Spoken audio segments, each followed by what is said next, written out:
an Unspoiled Network podcast. This is Spoil Me, covering The Magicians, Season 5, Episode 9, Cello, Squirrel, Daffodil. In this episode, fucking Plover is back. Nobody wants him around. Can't we just kill him? Margot, I'm surprised at you. I really thought if anybody was going to just kill him, it would be you. You're slipping, girl. Welcome to Spoil Me.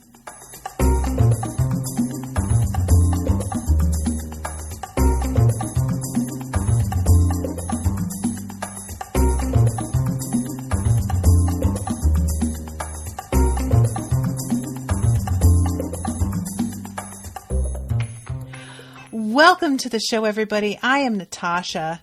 I'm realizing lately that I keep on assuming I know who commissioned a thing. I was about to say Jessie, and it is Jessie. I need to just trust myself. I haven't been wrong yet on one of those. Thank you, Jessie, for commissioning this episode. Jessie is also here in the chat with Megan. So this episode has a lot of forward movement. And the reason, obviously, I understand why we can't kill Plover is because we need him to tell us who the Dark King is. But it doesn't make it any better. I really just hate him. I mean, by the end of this, we kind of don't need him anymore, right? Can't we just kill him now? Maybe we do still need him. I don't know. But he sucks. I have to admit that regarding the Dark King, I'm still not feeling like I completely get it. So if y'all want to help me out with that once we get to that section, I would appreciate it. But let's start off first with what's going on with our friends in Fillory, because they are heading into... They're trying to start their getaway, basically. And some of them are going faster than others. Margot and Fen are really hauling ass, and they are able to actually get away. Elliot and Julia have fallen behind, and they wind up getting caught. And Julia doesn't actually explain why she's falling so far behind until they are imprisoned, at which time she does finally tell Elliot about her pregnancy. And I was sort of beginning to wonder, I was like, we know that the pregnancy is going to move faster here because of this whole whatever month it is. So how long can she even really viably keep this a secret? And as it turns out, not long. You know, there actually is a baby bump already. But apparently she just didn't want to have that whole conversation while on the road, which I guess I understand. So yeah, Fen and Margot, they make it through and they're okay. But Elliot and Julia get got. And it's a terrible moment because we know that Elliot wasn't Elliot when he stabbed Seb, but Seb doesn't know that. So as far as he's concerned from this point, this is just a terrible betrayal. And as much as I don't like or care about Seb the way I think I am meant to, I don't love him thinking that he's been betrayed when it isn't really like that, if that makes sense. So, yeah, that's the end. And then we go to the cold open and we cut back to Penny, and Plum has appeared in the living room. And to her, it's as if no time has passed. He tells her, you ripped off your patch and said you were a Chatwin and then you vanished. And she's like, where did Julia and Lipson and all of them go? And he's like, dude, it's been 3 weeks since that happened. How long does it seem to you? Which should have been our first clue that there was some time shit going on. But I kind of thought the time shit was whatever was happening in the place that she went to, if that makes sense. I kind of expected that the space she wound up in had some sort of charm or enchantment on it that caused time to move faster. It didn't occur to me that she would have a traveling in time ability herself. Now, I'm just going to say this one time, and I don't want to harp on it, but I've mentioned it in other stuff that I've covered, so I feel remiss not mentioning it at all. I'm sure I've talked about it on this show specifically, but I have to mention it. The fact that she can time travel as an ability that is like inborn and not using a device of some kind or whatever feels like it's pointing towards time travel as a solution to a future problem in the show. And I don't really want to see that again. I'm hoping I'm wrong, but like the time travel thing with Elliot was really compelling and interesting because it was a combination of time travel and him actually having to like work through some personal demons. And it was a real moment of like, in terms of character development for him, because he accomplished something after a lot of losses and a lot of failures. And it made him feel like he was useful again in a way that he clearly hadn't felt for some time. And I don't want another, we're just going to rewind time and fix it. This show does a lot of like time travel-y stuff, and time travel is one of my least favorite plot devices.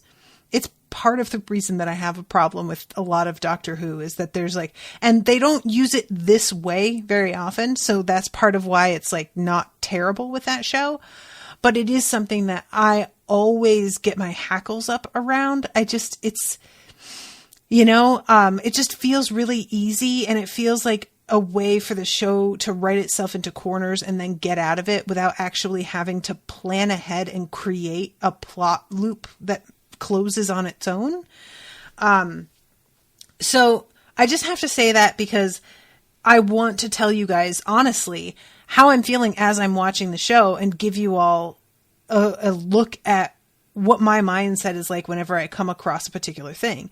And part of that is so that if it is the thing that I think, and I'm disappointed, that won't be a shock to you.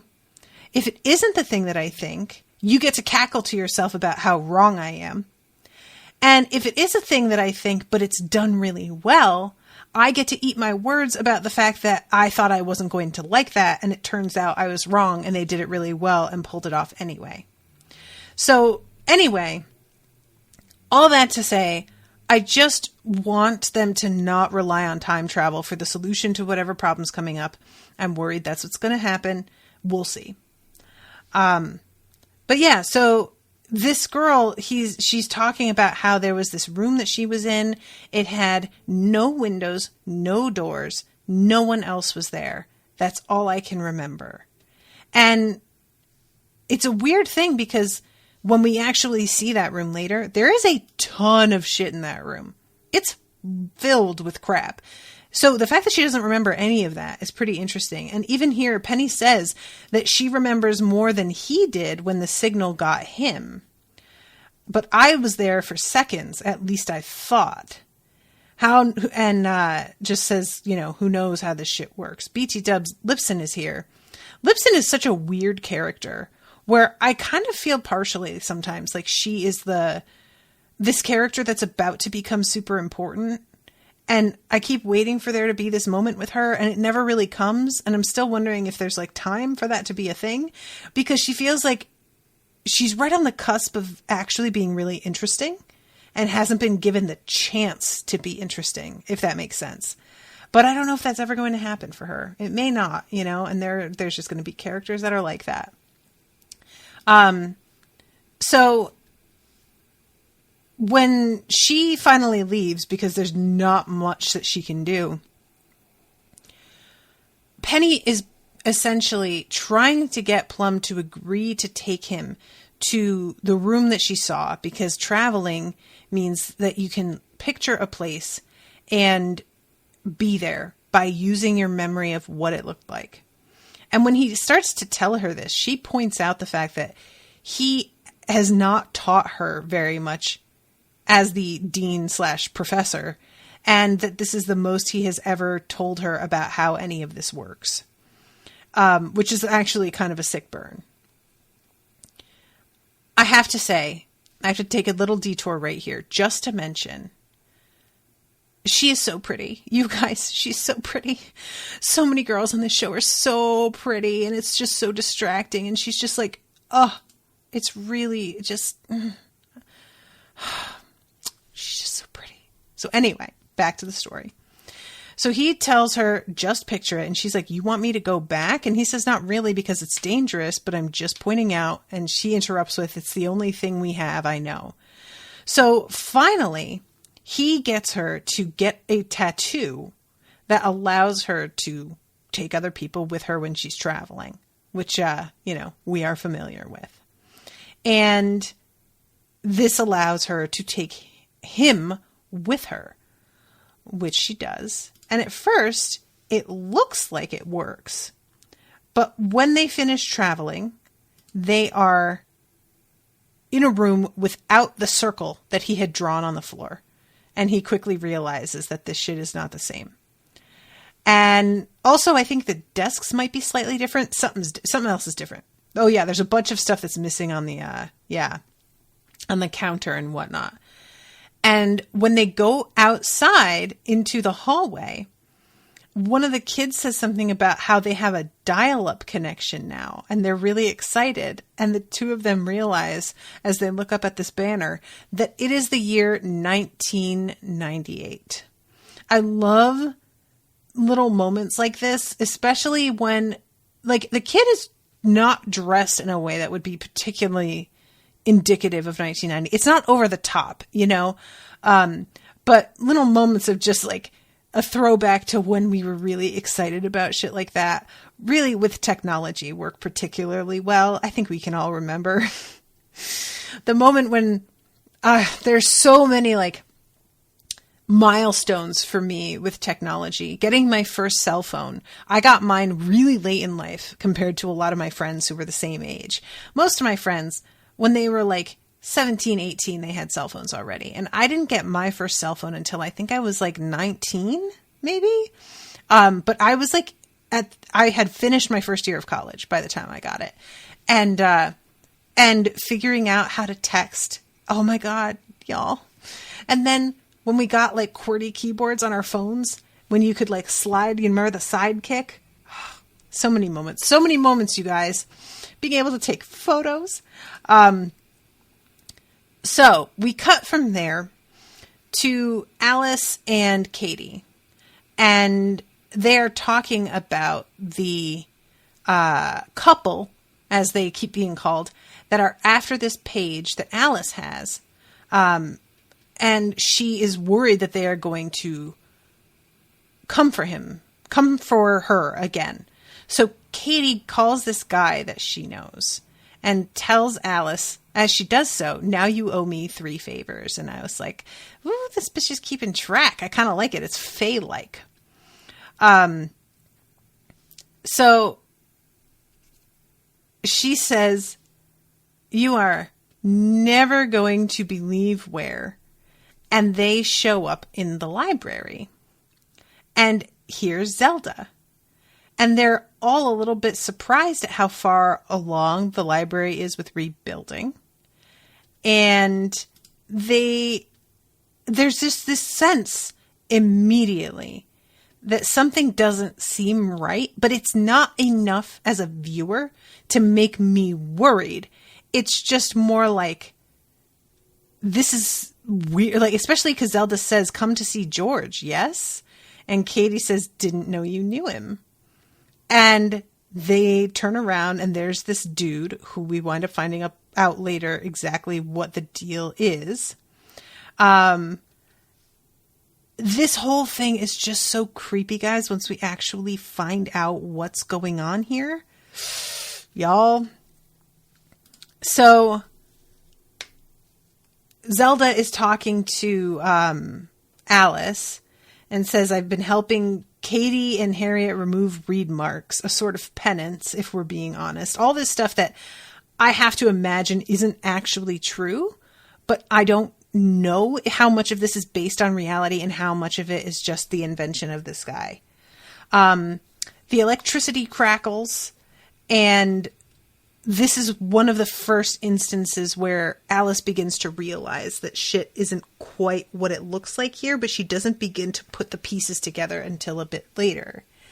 So she says, proper casting, especially here in the circumstances of the Netherlands, sometimes eludes them.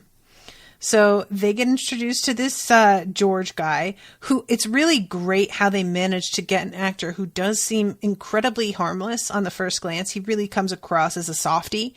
And then when he is later on this finger-chopping psychopath, he pulls that off too. That's not an easy thing for an actor to do. There's a lot of actors that I think directors believe are able to pull that off, but when you see them as a quote softie, they still come across as deeply creepy. And this guy just really seems like a nobody. He just seems like not somebody that you need to worry about, you know? So yeah. Alice says, so you're the one the couple's after? Do you know them? And he says, no, but I know a guy who might. I need a day to track him down. And he takes off, and Zelda says, as long as you're waiting, perhaps you could help us with a problem. I pulled some volumes from the poison room that are highly dangerous. You're some of the few I trust to look through them. And Alice asks what she's looking for, and she says, a way to fix magic, unless you have something more important to do.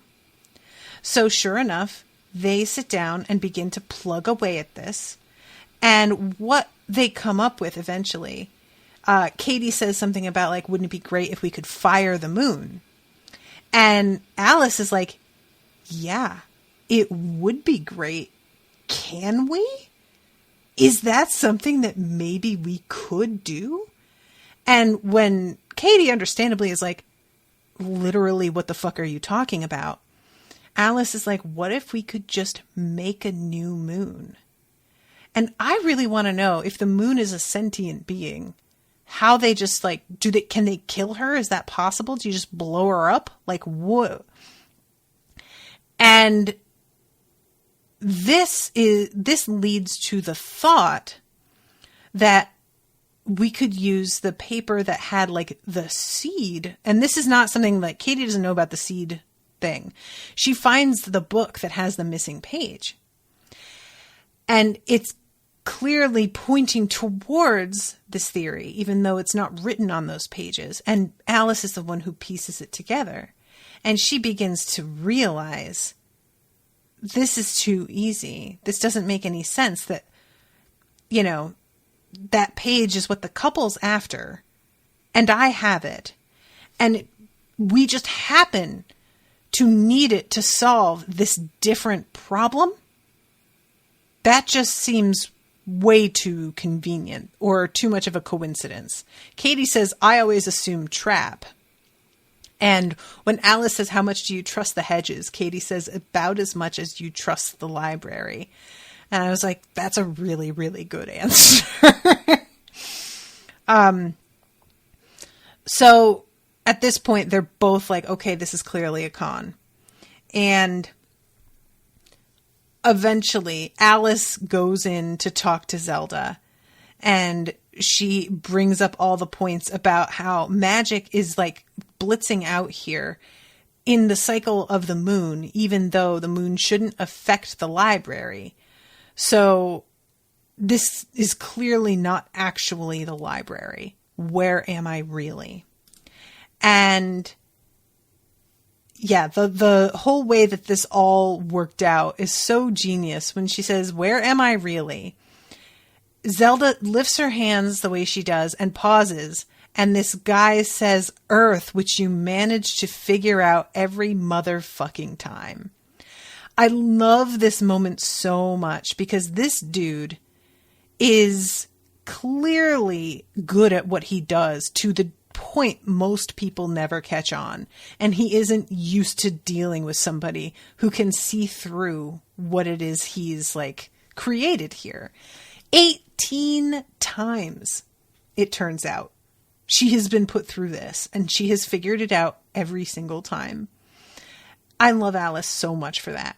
I don't love her as a character all the time. You guys know I have been very impatient in the past about her. But honestly, this is one of those moments that I just like cheer her so hard, because there is nothing like making a piece of shit frustrated. That is one of the most satisfying things in the entire world. It's petty and small and so satisfying. Unfortunately, that satisfaction doesn't last for very long, because he finally says, it's getting tiresome. I started with getting Katie to text me, and she says, "Who are you?" He says, "I'm insulted. You've been asking about me." And she says, "The couple." Now, is he one of two, or is he simply called the couple? Because honestly, if he is simply called the couple, that's a pretty great code name. That's very confusing and pretty smart. And I'm a little bit impressed. I can't lie. Either way, it's very effective, like the whole thing. But honestly, if this dude's just called the couple, that'd be funny. I would like that. So he snaps his fingers and the whole scene disappears. And he says, "I'm not doing this 18 times. Give me the page or I kill Katie." And eventually he gets a pair of basically what look like flower cutters or wire cutters or something. And she's asking, how do I know that this is all real? And he says the only way is to feel it, and goes behind her. And he says, "I know you use this finger a lot," and just cuts it off. Guys, I wasn't ready for this motherfucker to just start cutting right away. He says, "I know you use this finger a lot." And what I'm expecting next is, "I'm sure you wouldn't want to lose it." No. He doesn't even do that. He's just like, "Yeah, I bet you use this one." Clump. Boom. Gone already.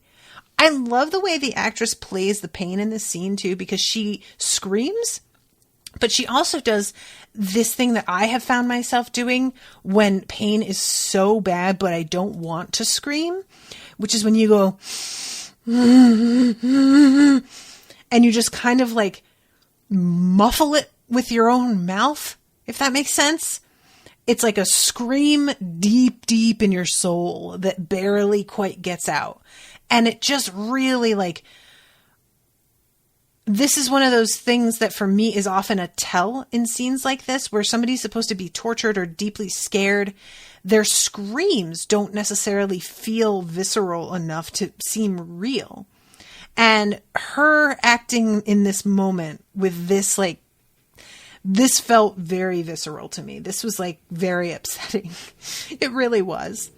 And then he holds the finger out and says, "Give me the page. If the finger's still viable, I'll reattach." And he tosses it. And Alice shakes her head, and he goes and cuts another one off. And can I just say, what a fucking G Alice is right now, because you cut one finger off and you are getting whatever you asked for. That is all she wrote, son. I don't give a shit. You can have it. Cutting my fucking fingers off. She is just so boss right here. Like I said, she's screaming, but it's not a big scream. And she's letting him just go to town. He winds up cutting, 3, 4 fingers? He really keeps going at it. And she finally says, "Okay, you want my thumb too?" And he starts laughing in a way that seems genuinely appreciative of the balls that she has. And he says, "Disappointed this isn't working because the next cut isn't your thumb, it's Katie." And Alice looks over at Katie, And I was relieved later to find that Katie is actually like awake, because I was kind of like, how is she still passed out through all this? It seemed like, I don't know, maybe she's under a magical stupor or something, you know, but it was kind of a weird moment for me. And to find out that she was alive or awake through this whole thing made a lot of sense. So finally Alice says, you win. It's yours. It's fucking yours. And he stands up and says, relieved. Now, where do I go? Hold that thought. Okay, he took all 4 fingers. He says, I forgot my pen. And I kind of like the fact that when we see that, like, how many fingers are gone, which, by the way, is super gruesome, and I wasn't ready to just see it, that, for me, kind of means that Alice has paid back her debt to Katie. Like, Katie owes her one now. Get it? And Katie looks over at her, and I couldn't tell. I think she says, thank you. Is that what she says, you guys? Because I watch it with the subtitles and everything, and sometimes it will subtitle unspoken words, but they didn't for this one. It looks like she said, thank you. I'm pretty sure. And that is just like a brutal scene. I wasn't ready for it at all. Spiritually, mentally, not ready. So that's where things end with the two of them. And I'm going to double back here and go to Margot and Fen. And Margot, as it turns out, gave Josh her eye so that she could keep an eye on him because she is concerned about him. Which is honestly just such a goofy thing, but also I really, really love it. I really do. And Margot is just like, our friends are back there. I don't know. We have to go back. And she closes her eye and says, I can see Josh hiding out, so he's safe for now, but Julia and Elliot. And just as she's realizing that they got, she looks down and sees these footprints that have also evidently come out of the clock. I don't know when that happened or how he found his way out now. I don't remember if we get told that, but whatever it was, it didn't stick with me. I don't remember it now. And when they open the parlor door, so to speak, there is Plover in rags, filthy, sunburned, and talking nonsense. And I love this moment so much. Margot just says, okay, and starts walking away. And Fen is like, where are you going? And she says, life lesson, Fen. There's always a point where you can decide that's not my problem. And I love that response. This is what Penny wants from Julia that he's not getting. And likely will never get, let's be honest. But it's just so great. Like that moment of just looking at him and being like, okay. And then just walking away. How many times have all of us wished we could do something like that with a similar, like, not completely out of nowhere problem that you're just like, I want no part of this. I didn't agree to it. I don't sanction it. I'm absolutely not here for it. Bye-bye. Preach, Margot, preach. So she is getting a pistol and she says, hang with Mad Lib's pedophile all you want. I'm going back to double tap the motherfucker like he's Osama and I'm SEAL team bitch. And Plover stops her from going back. And Fen finally is like, I think he's trying to tell us something related to what we're about to do. And luckily, Margot has Fen to point out that what this guy is trying to tell them is clearly relevant, because it seems pretty obvious to me from the whole way he's acting. But obviously that had not occurred to Margot. So Fen questions him that, is it about Fillory and the Dark King? And Margot is so irritated that it turns out that is correct. And finally, they get this dude, this contact of Margot's, who I had forgotten about. When was the last time we saw this dude? What was he dealing with? But he apparently, like, is basically like a magical doctor / veterinarian. And he shows up, and figures out that there are these worms in his ears, these bugs. Oh my God. I love the moment when he shows up and he says, well, there's your problem. He can't talk right. And when he looks in his ear, he finds one bug, and then pulls that one out. But Plover is clearly still speaking in this mixed up way.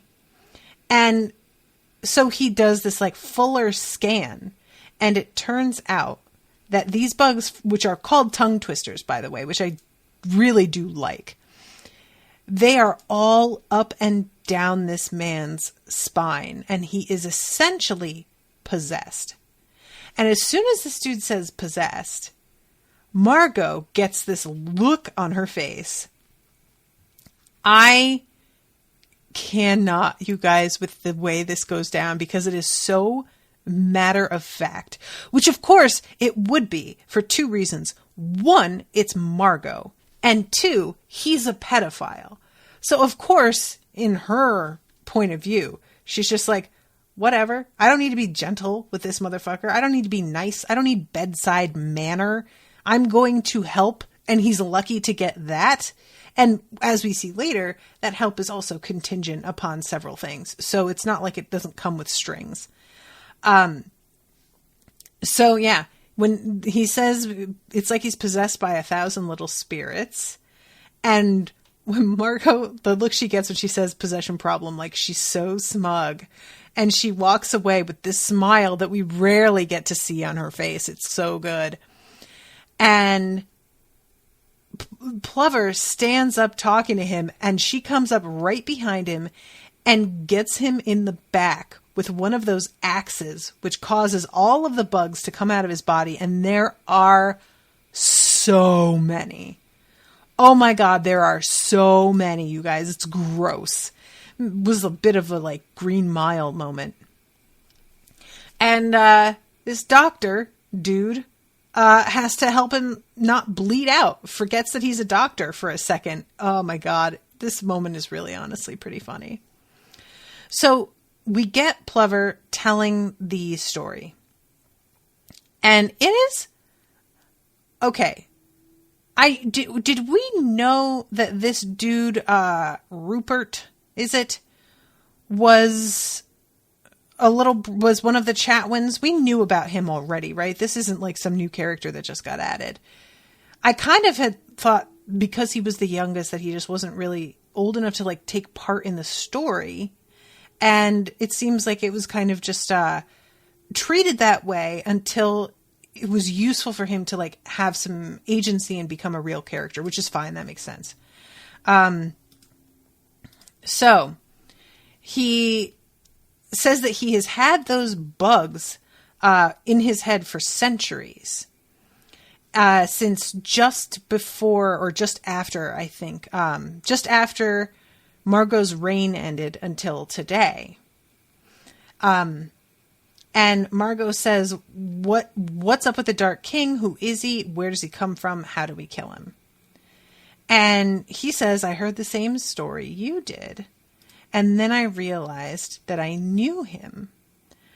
And the whole way that Fen is like really getting into this story, it's awful to watch. She's super impressed with this guy.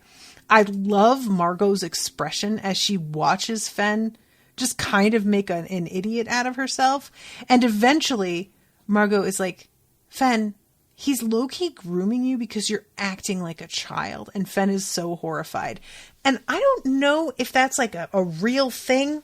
If pedophiles can be like attracted to adults who behave like children, you know? But either way, I don't like the concept. And again, I'm not here for it. He says in order to talk about who he is and where he actually came from, we need to look further back, oh, so dramatic, to a time before Martin Chatwin became the Beast.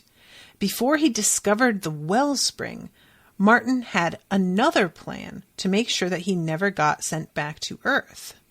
A conduit spell to tie himself to Fillory.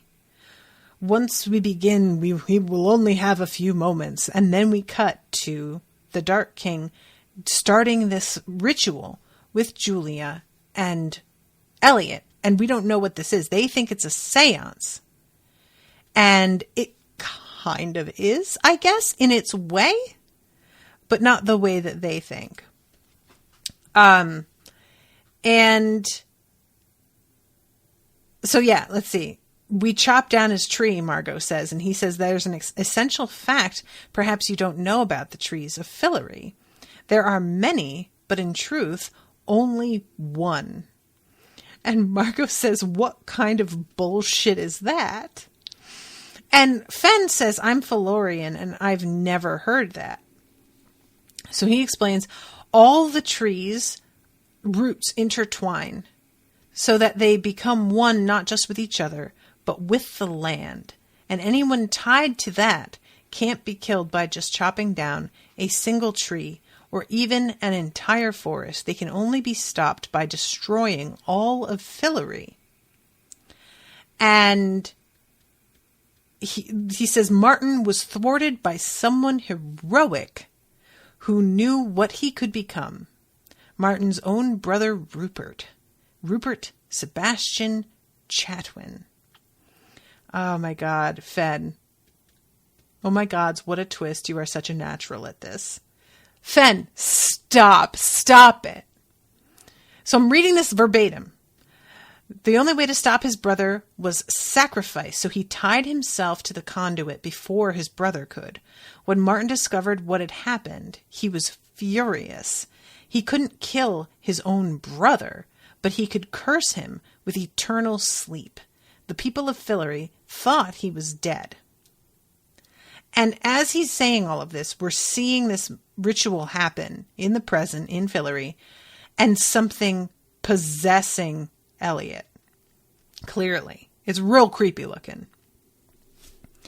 And then we go back to what's his face? And he says, you brought surges of magic so huge, you woke Rupert up. And he brought the takers, and then when he held them at bay, the Fillorians' ingratitude made him High King. I don't understand the takers, like why they came with him, and nobody asks that question. Why the takers came with him. Why, like, did he wants to rule Fillory? It seemed like he was trying to stop his brother from becoming like this huge evil force. But then he just wanted to also himself become a huge evil force. And the whole explanation is basically his lover died. And that just doesn't really feel like quite enough to me. I don't know. It's one of, I don't know. So Elliot wakes up and says, Rupert, is that really you? And we cut back to a moment in a previous episode. I don't remember if it was like, I feel like it's season 3. It's a ways back. And we are seeing these two boys. It was a ghost situation where they are like reliving the same moment over and over. And one of them, I think, is killed by his right. Like, and that's the one that Rupert is trying to bring back, who is Lance. And I don't remember exactly what happened here. If you guys want to help me out in the chat. Oh, sorry. Jessie says Rupert had been talked about before, but mostly in the context of Jane's and the Beast's stories, I think. Okay. And it's really weird because, like, Elliot is possessed by the spirit, but he doesn't seem hugely pleased with Rupert. It's not like he's not happy to see him, because his immediate response is like, oh, Rupert, it's you. It's more that he's holding it against Rupert that he left him in a way that I didn't expect. He says something like, you left me. It's cold here and dark here. I'm so alone. I've almost given up so many times. And when he speaks, his voice echoes in this way that makes it feel like he's not really there, which it turns out he isn't quite. So the king says, wait by the door. And Elliot says, I can't pass through it. And he says, I know, that's why I reached out to you, to tell you to wait by the door because you will be able to get through it soon. And then he sort of like begins to collapse. And Rupert keeps repeating himself, wait by the door, wait by the door. And it cuts to Julia asking, like, what the fuck did you do? And she tells him basically, I lost somebody that I cared about too. And suffering a loss like that doesn't justify hurting other people. It's not like your intention, whether you meant to hurt him or not. It's just a side effect. You're going to do what you want to do, clearly. And that's really shitty. And your loss is no like explanation or excuse for that. I would never do that, despite how much I loved the person that I lost. And his response is, maybe you didn't love them as much as you think. And it's one of those, like, there's no way to like disprove that to a person who says some shit like that. But it's such an insulting thing. Like, yeah, just because you won't put morality aside, clearly my love is stronger than yours. And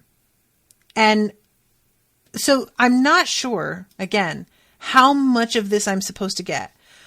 Whatever it was that happened there to cause that ghostly repeat was clearly like traumatic. But I don't remember what killed his partner. I don't really understand like the deal with standing by the door, which I'm assuming, like when I was first thinking about this, I was thinking like, okay, it's a door like to get to the underworld or something. And for some reason he can't like get there. He can't leave. But then I started to think about the door that Elliot sees where his buddy's behind it, you know, and finally he lets him out. And I was like, is there another like psychic door? Is he going to try and fully possess Elliot? Is that even possible? But it feels like this is something that Rupert's been working towards for a while. I don't really know how he could have been if Elliot wasn't a factor for a great deal of his life. And why does he need to be the Dark King in order to achieve whatever it is he's trying to achieve? Because it feels like everything about him becoming the Dark King is related to this one goal of getting his lover back. And I don't really get what the Takers have to do with that.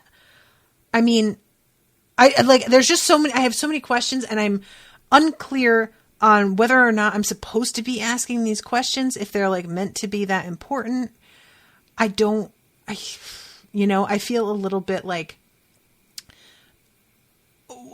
what is going to be revealed and what is a thing that nobody, because the fact that they're not asking about the Takers and where they come from and why he's doing this specifically keeps bothering me. They feel like a crux of something to me, and nobody seems as interested in them as I want them to be. So because of that, I keep feeling like the show is trying to get me to stop paying so much attention to that whole thing and more focus on the Dark King himself and like his private motivations. And to me, really the issue is getting him out of power, and then you can like deal with him.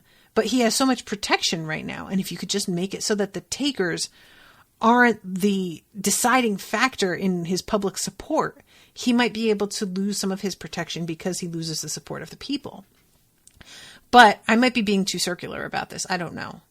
And also, the whole way that he ties himself to Fillory is essentially tying himself to the like well-being of the very land itself, right? So basically he can't be killed without killing Fillory first. Why is that what, like, he did this to stop his brother from doing it simply because only one person at a time can do it, right? That's what I'm assuming here, but I'm like, that's not explicitly said. It's just kind of said like he did this to stop his brother, and then immediately his brother got so mad that he put him in an enchanted sleep.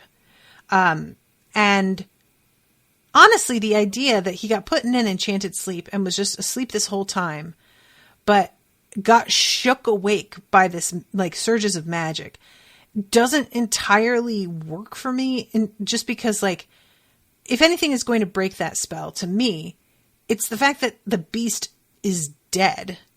You know, the idea that like the beast died and that wasn't enough to break the spell, but these surges of magic, those were, okay.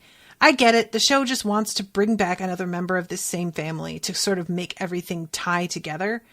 But for me, this is one of those like less is more things where I don't think that was necessary. I don't really feel like this backstory and him being tied to the Chatwins makes this better.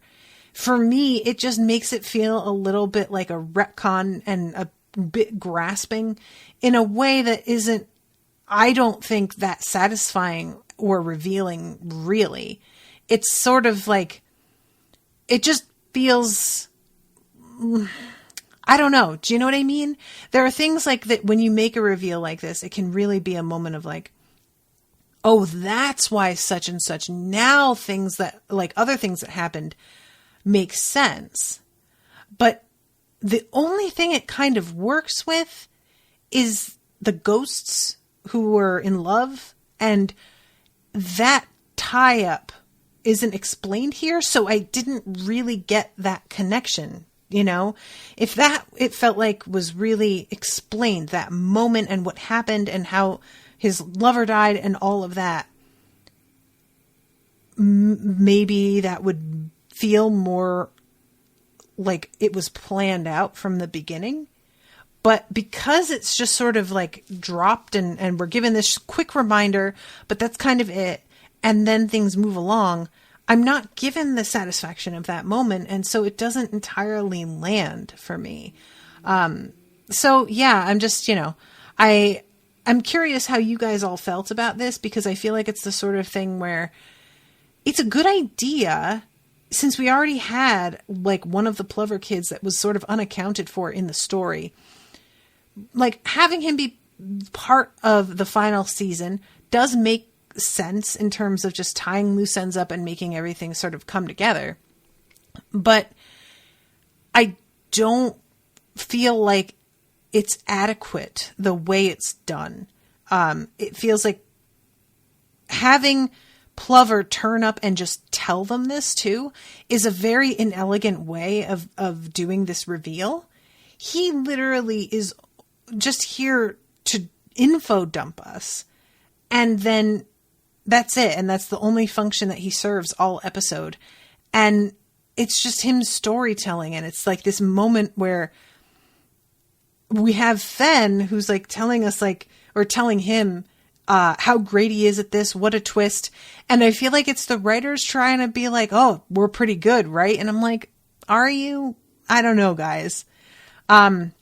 Jessie says, so I had to look up Lance Rupert and got the truth key to reveal his feelings to Lance. Oh, Rupert got the truth key to reveal his feelings. Thank you. Lance's father strangles him. Then Lance's ghost haunts Breakbills, reliving the kiss with Rupert and his death. Okay. Thank you. So he relives the kiss with Rupert, and he relives his death by strangulation at his father's hands. I don't remember the strangulation part, which I'm sure we saw, but yeah, I don't remember that. Does the room like sort of go dark? Does that happen? I feel like that's something. But yeah, so I don't know. It feels like tacked on.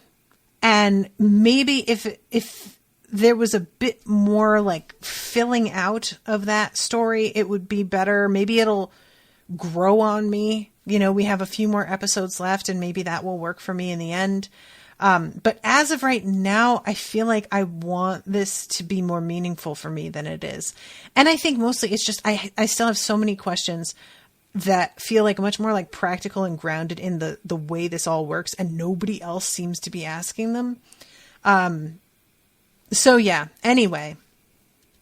So that's the last scene that we see with, Julia and, Elliot, is him like basically passed out, and it's unclear whether or not he's going to recover. I'm assuming that he will, but he's clearly more hurt than Rupert intended him to be.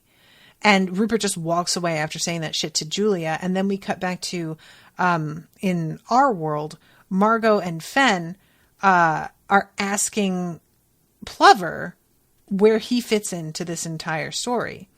And he says, Rupert recognized me. He's always disliked me. He's the one who cursed me with the tongue twisters. He says, I won't find any happiness in Fillory once he's around. And Margot's like, all right, so what are you going to do when you go out into the world? And he says, I shall write the things I have seen, the stories I can tell. And as he's leaving, Margot turns around and she opens the bottle and sends all of those bugs right back into his mouth, his face, his whole self. And then she closes the door on him. And honestly, it's the least that she could do, but it's still pretty satisfying to me personally. I appreciated it. He's grooming you, Fen, because you act like you're 12. And Fen is like, oh, gods, and puts a hand over her mouth. And it's like one of those, I love that when she says, oh, gods, and puts a hand over her mouth, she's got a wedding ring on to just really emphasize how not 12 she is, but does act. So, all right, now we have to deal with Penny's storyline. So they're in 1998. They go to see the dean, who is much more bright, bushy-tailed, and less sort of, what's the word I want, world-weary. He's got more hair as well. And he doesn't really believe in time travel, as it turns out. He kind of feels like it's bullshit. But he agrees to help them because essentially it seems like he doesn't have a lot else to do, and they're pretty convincing with their argument. And we can adjust the temporal compass and get it back to 2020. So if you can feel it, it's pointing towards home. He says this all might make an excellent dissertation, might even be worth a promotion. And when he thinks about himself as dean, he says, I'd have to pay off a lot of colleagues' wives. Oh, really? Dean? What you doing? Okay. So he backs away, and the two of them use this thing, and they think they've gone back to the present, but when they look around, it's very clearly not the present, and they step out into the hallway, and it is 1920. And honestly, there are a lot of painful but very honest references to the inherent racism, sexism, classism of the era that I really appreciated. And there's a kid that comes up to them and tells Penny to sweep up the men's dining room. And when I saw him, I thought that was Hyman. I don't think it was, but he looked enough like Hyman that I was like, oh, we're going to see him. And indeed, he winds up being a major factor. So they are realizing finally, they come to the realization that what she's holding on to when they travel is acting as a sort of totem that brings them to the time in which it is from or made. And it takes a while for them to get there, but it's pretty fun in the meantime. Like, Hyman is such a just gross, creepy character, and Penny keeps trying to make like Hyman's not so bad, even though he is clearly racist. He says something about how he can't wait to do Othello in blackface because otherwise it just doesn't really feel like Othello. And when he's like talking to the two of them, he thinks they're visiting mystics. And Penny says, right, from India. And they look over at Plum, and Hyman fills in the dark continent. And she just says, God, give me strength. Oh my God, I can't imagine you guys. So, and when they say we need some help, and he says, I'm sorry, I'm late to phrenology. Just like all of these little moments, I was just like, it's pretty good. And it's pretty solid. I'm not even mad. But finally, Penny stops in and says, listen up. We know that you're the pervert ghost of Brakebill. So either you help us or everybody knows. And when he says this, somebody apparently had to have been listening in, because he winds up getting kicked out, and he is blaming it on them, even though they never said anything, which winds up like turning into this whole thing where Penny realizes if he doesn't graduate, then that means, or if he doesn't get to stay in school, then that means his body won't get moved, which means he won't wind up tied to the astral plane, which means that he won't be there to help me, which means that I will be stuck there, and all of this shit won't happen. It won't work out right.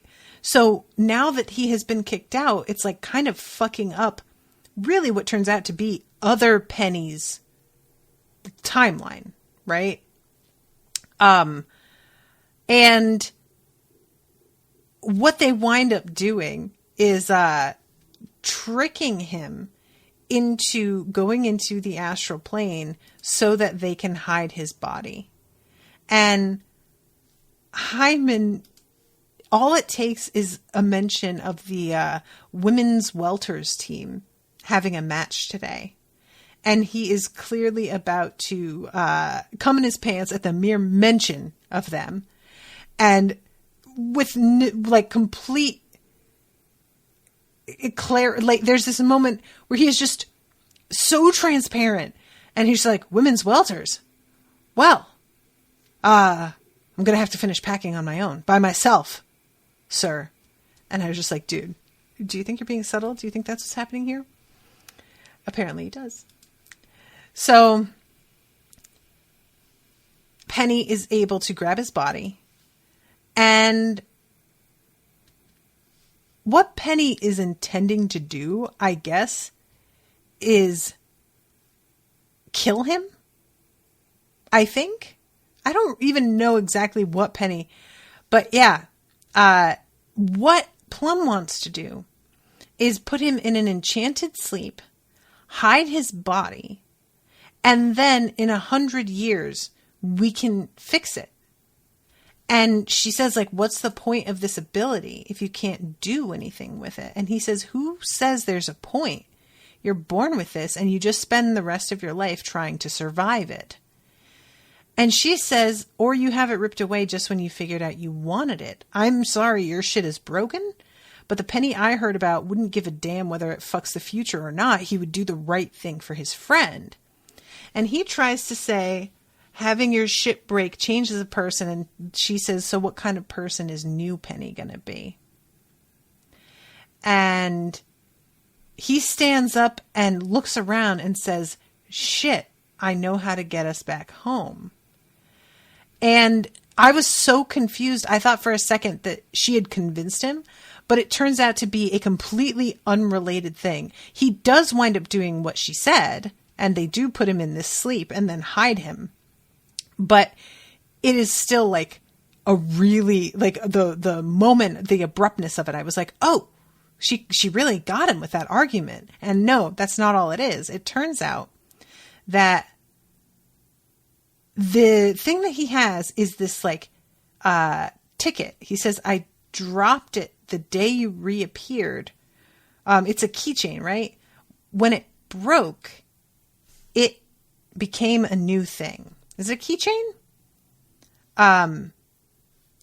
So it was made the day we left, which is really like when they started realizing that they needed something from their own time.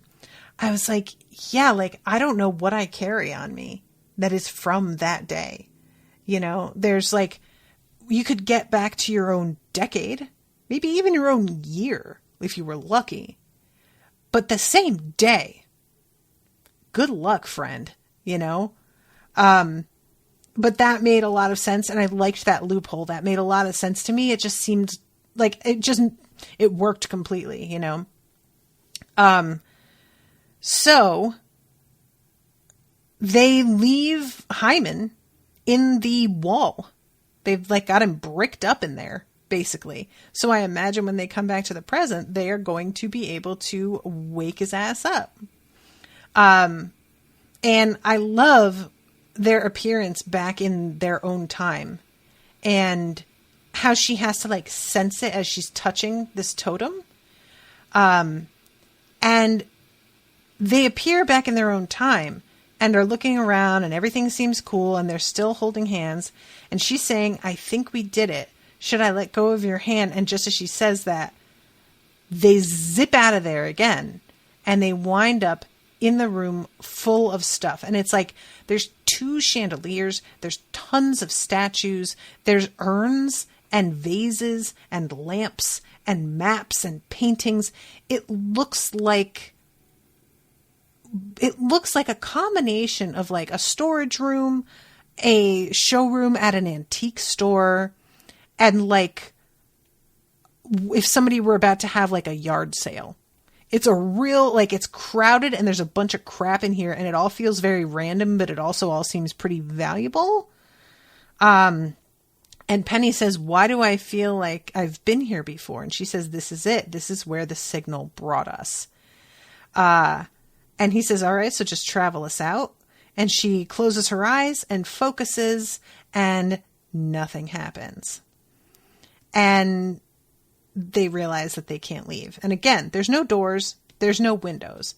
This feels like a room made for travelers, but I don't know why it would have a signal attached to it, because it also feels like a room full of stuff that somebody wouldn't want other people to find, because it feels like it's all treasures, you know? But maybe not. Maybe this stuff isn't as valuable as it looks. So yeah, that is the end of that episode. So I'm going to wrap up. I'm a little over time.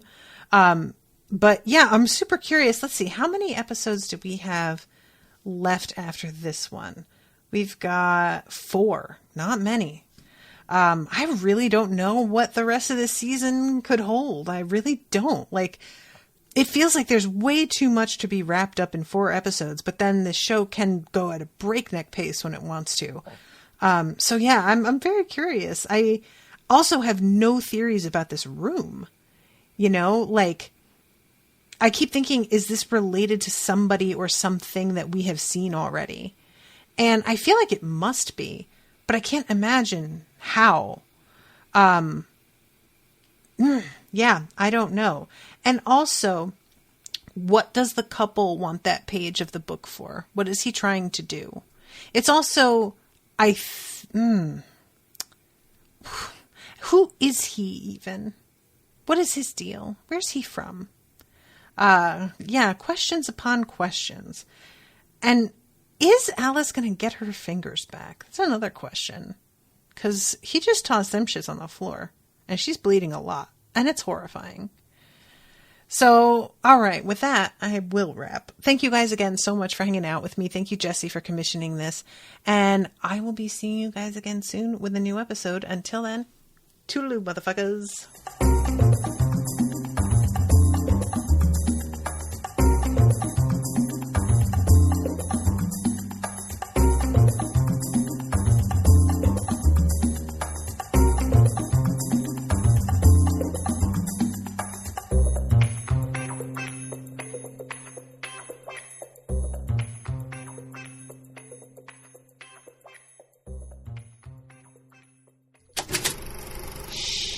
That was an Unspoiled Network podcast.